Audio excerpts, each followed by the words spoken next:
Le but, c'était de créer une dynamique, un concept en milieu rural qui n'existait pas. Et donc on est parti sur des valeurs simples. C'était proposer du sport pour tous, sans contrainte et à moindre coût. Alors aujourd'hui, on propose 23 activités.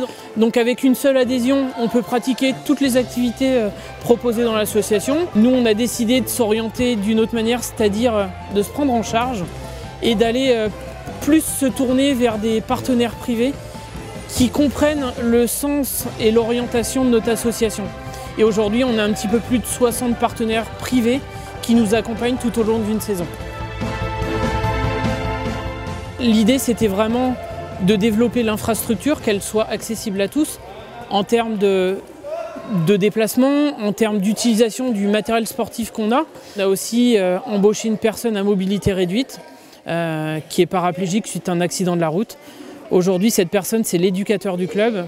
Et nous, on a fait le choix d'embaucher une personne handicapée pour faire l'encadrement sportif des personnes valides dans l'association. Un club valide qui vient me chercher et, en ayant confiance en moi. Donc, je me suis dit que c'était un club pas comme les autres, d'une part. Et ce que j'adore dans ce club-là, c'est qu'on m'a toujours dit rien n'est impossible au club. On a une ouverture d'esprit qui est extraordinaire. On laisse personne de côté et je peux proposer n'importe quel projet à Ludo ou au président, à Sébastien. Et en règle générale, on fonce parce qu'on est ouvert à beaucoup de choses.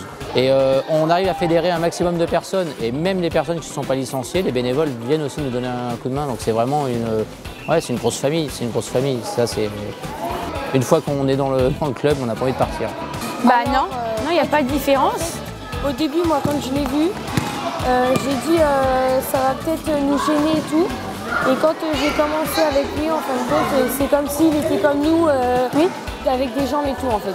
On a décidé, pour que Mickaël soit autonome dans son poste de travail, d'acheter un véhicule 9 places et de l'aménager pour qu'il puisse être complètement autonome dans son utilisation et aussi quand il emmène des personnes handicapées avec lui. Le véhicule se transforme quand des personnes handicapées l'utilisent et quand des personnes valides l'utilisent. Le véhicule, c'est un véhicule normal. Et ce concept, c'est un concept qui est unique en France. Ne rien demander à personne, c'est essayer d'être plus beau en fait. C'est-à-dire que je connais la valeur de ce bonheur-là d'être autonome à 200% comme ça. Mais dans le village, oui, ça crée un lien fort entre les gens et une solidarité qui se développe, qui est grande, qui est belle. Bah, en fait, c'est un groupe Ado Holiday en fait, et on est dans une salle et souvent on fait des petites réunions quoi. On récolte de l'argent, on fait des crêpes, des gaufres et tout. Et après comme ça on va payer le fauteuil à Louane pour qu'elle fasse le marathon avec son papa. Je suis vraiment fière du travail que tout le monde fait, des valeurs que tous les gens, tous les bénévoles, tous les adhérents véhiculent sur l'association. Ça c'est notre force et c'est vraiment une grande fierté.